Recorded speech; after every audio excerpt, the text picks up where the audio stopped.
እሱ የላዳ ሹፌር ሆኖ እኔ ደግሞ አትሌቲክስ ሆኜ በፍቅር የተገናኘ ነው ትላለች እህታችን ማለት ነው።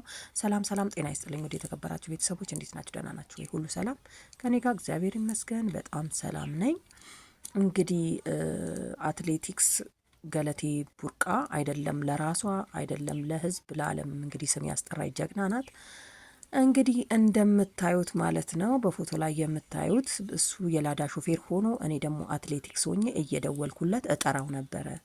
በዛ ምክንያት ሁሌም ስለሚያመላልሰኝ በሚያመላልሰኝ ሰዓት እኔ ገንዘቡን እከፍለዋለሁ፣ አንድ ብርም አላስቀርም ነበር።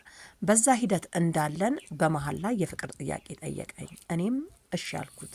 ምክንያቱም እኔም ብቻዬን ስለነበርኩኝ በዛን ሰዓት አንዳንድ ጊዜ ለሰው ልጅ ገንዘብ ብቻ ያው ኑሮ አይሆንም፣ ፍቅር አይሆንም። ይሄ የታወቀ ነገር ስለሆነ ግን ጥሩ ይሁን መጥፎ ይሁን ደግሞ የምንመርጥበት ደግሞ አጋጣሚ በጣም አስቸጋሪ ይሆናል። የሰው ልጅ እንግዲህ እንደምታዩት በአብዛኛው ጊዜ እንዲህ በተሽከርካሪ እንትን ላይ እንገናኛለን ማለት ነው። ሚኒባስ ላይ ሊሆን ይችላል።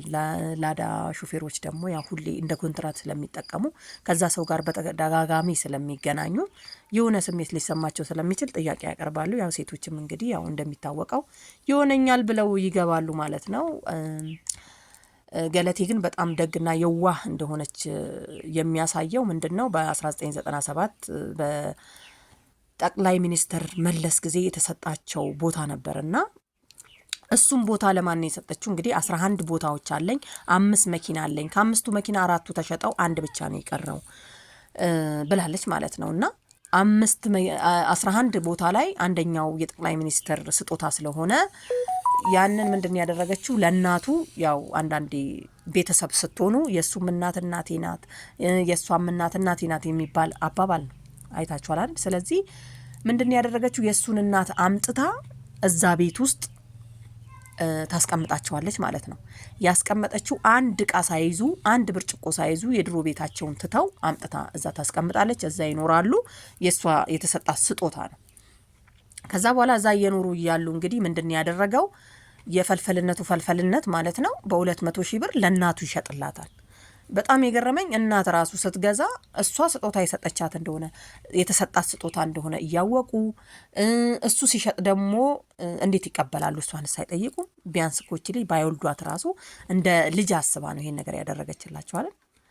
በጣም አንዳንዴ በጣም ያሳዝናል። ስለዚህ 11 እንግዲህ ቦታ ነበረኝ፣ አንድ ብቻ ነው ያስቀረልኝ፣ 9ኙንም ሸጦታል። እንግዲህ በህግም ሲጠየቅ እንግዲህ እስከ ሰበር ድረስ እንደሄዱ ነው እና እዛ ውስጥ ደግሞ እንግዲህ የሆነ አንዳንድ ጊዜ ሰው ሲኖራችሁ ገንዘብ ብቻም ብዙ ጥቅም አይኖረውም። ሰውም መኖር አለበት በዚህን ሰዓት ማለት ነው። እና እንግዲህ አትሌቲክሷ እንግዲህ ፍረዱኝ ተፋረዱኝ ብላለች። እስከ መንግስት አድርሱልኝ፣ ለዶክተር አብይም አድርሱልኝ፣ ይስሙ የዓለም ህዝብ። ስለዚህ እኔ ከእንግዲህ በኋላ ወደ ቀድሞ ስራዬ ወደ ቀድሞ ስሜ መመለስ እፈልጋለሁኝ። አሁንም ቢሆን ገና ነኝ። ለአንድ ዓመት ያህል ግን እስር ውስጥ እንዳለው ነው የምቆጥረው። ቤተ ክርስቲያን ሄዳለሁ፣ ከቤተ ክርስቲያን መልስ እቤት ነኝ፣ ከቤት አልወጣም። አስባችሁታል? ይሄን ሁሉ አንዳንድ ጊዜ ሩጫ እግር ብቻ አይደለም ብላለች እና አይምሮም ነው የሚሰራው። አንዳንድ የሆነ ነገር ለመስራት ስናስብ ጭንቅላታችን ጤነኛ መሆን አለበት ማለት ነው። እና አንዳንድ ወንዶች ግን ማለት ነው ከላዳ ሹፍርና ተነስተክ አንተ መኪና የራስህን ራሱ ይሄኔ እኮ ላዳው ራሱ ይሱ ላይሆን ይችላል። አስባችሁታል? ስለዚህ በዛ ምንም በሌለ ውስጥ ሰው ተገናኝቶ ከዛ በኋላ ግን ተንኮል ማሰብ በጣም ይከብዳል። ስለዚህ እሱ የራሱን ህይወት አሁን እየኖረ ነው። እሷ ግን ደምን ባያለቀሰች ነው የምትኖረው። በፊት እንደዛ እንዳላብረቀረቀች የኢትዮጵያን ባንዲራ ለብሳ አገሯ ላይ እንዳላውለበለበች አሁን የሚሰማ ስሜት ምንድን ነው? ያ ሁሉ ቀርቶ የእሱ ነው የምታስበው እንዲያድርጎኝ የሚባል ነገር ነው ማለት ነው። እና በጣም ብዙ ወንዶች ግን እንዲህ ለሴቶች ማስቡ ሴቶች ግን በብዛት እንደዚህ ጨቁናሉ ብዬ አላስብም። ያው አለን ብዙዎቻችን አለን። ግን ቢሆንም ደግሞ እንደዚህ እኔ የሚገዛው ሰውዬ ራሱ በጣም ይገርመኛል። ምክንያቱም እሷ በስሟ ከሆነ ያ ቤት ገንዘቡ እንኳን በውክልና የተቀመጠ ገንዘብ ስለሆነ ማውጣት ስለሚችል በራሱ ስለሚተማመን ነው ማለት ነው የሚያወጣው። ስለዚህ ያው እንግዲህ ፈጣሪ ይዳሽ ነው የሚባለው ማለት ነውና የሚመለከታችሁ እንግዲህ እርዷት። እቺ ልጅ ለሀገርም ጠቃሚ ናት። እና አንዳንዴ የምንገናኝበት ቦታ የምንመርጠውን አናቅም። ስለዚህ እንግዲህ ፈጣሪ መቼም እኛ ሰዎችን በላዩ በእንትኑ ነው እንጂ የምናገኛቸው በእንትን አናገኝም፣ በመልክ ነው እንጂ ውስጣቸውን ማወቅ አንችልም። ስለዚህ እግዚአብሔር ይርዳሽ ነው የምንለው ማለት ነው። እና ያው የሚመለከታችሁ አካሎች ደግሞ አግዟት። በእውነት በጣም ይከብዳል። እሱ ራሱ ይሄን ያህል ሰውን መበደል፣ ሰው የራሱን ህይወት እየኖረ የሌላ ሰውን መበደል ደግሞ ቢያንስ እንኳን እሷን ካልፈለጋት ንብረቷንም ትቶ የእሷ የሆነውን ነገር ጥሎ ለምን ውልቅ ብሎ አይወጣ?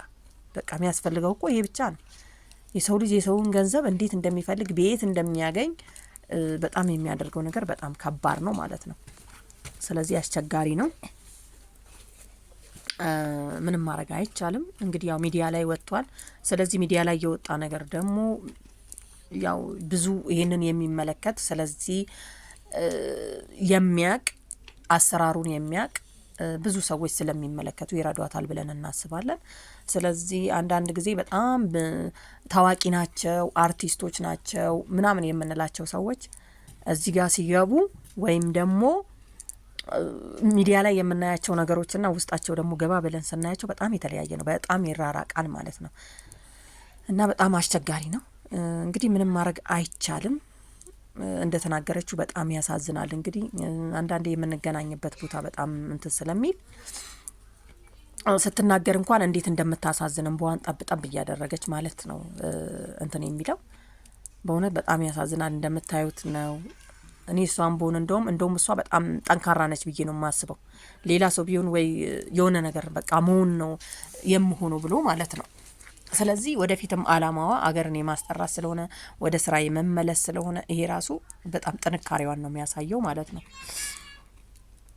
ስለዚህ በጣም ጀግና ነሽ ነው የምለው ማለት ነው። እና ወንዶች ግን ተረጋጉ። ሴቶችን በጣም እንዲህ ማታለል ምናምን ነገር ጥሩ አይደለም። በእውነት በጣም ይከብዳል። በጣም ብዙዎቻችን እንታለላለን። ግን ደግሞ የዚህ ደግሞ የባሰ ነው። ጭራሽ ልክ ባልገዛው ባላመጣው ገንዘብ የሰው አደራ መብላቱን ይብላ። በዛ ላይ አግብቶ የራሱን ህይወት እየኖረ በጣም ያሳዝናል። እና ሴቶችዬ ያው እንግዲህ አላቸው ሲባል እኮ የሆነ በአሁን ሰዓት በተለይ እኮ የሆነ ሴት ልጅ አላት ከተባለ ያ ወንዱ ሊግጥ ነው እንጂ የሚገባው የሆነ ፍቅርና ተገና አድርጎ ለመብላት ነው የሚገባው እንጂ የሆነ ወዶ ምናምን ነገር አይደለም ማለት ነው። ስለዚህ ጥንቃቄ በጣም ያስፈልጋል ለሁሉም ማለት ነው። የሆነ ነገር እዚህ ላይ ሲመጣ ለዛ ሰው ብቻ ወይም ደግሞ ለዛ ሰው መብቴ ብቻ መፈለግ ሳይሆን እኔም ነገ ጠዋት እንደዛ ነኝ ብለን ማሰቡ በጣም የተሻለ ነው። ብዙዎቻችን ለነገሩ አሁን ነቅተናል። አንበላማ አዎ የድሮ ይበቃል በማለት ማለት ነው።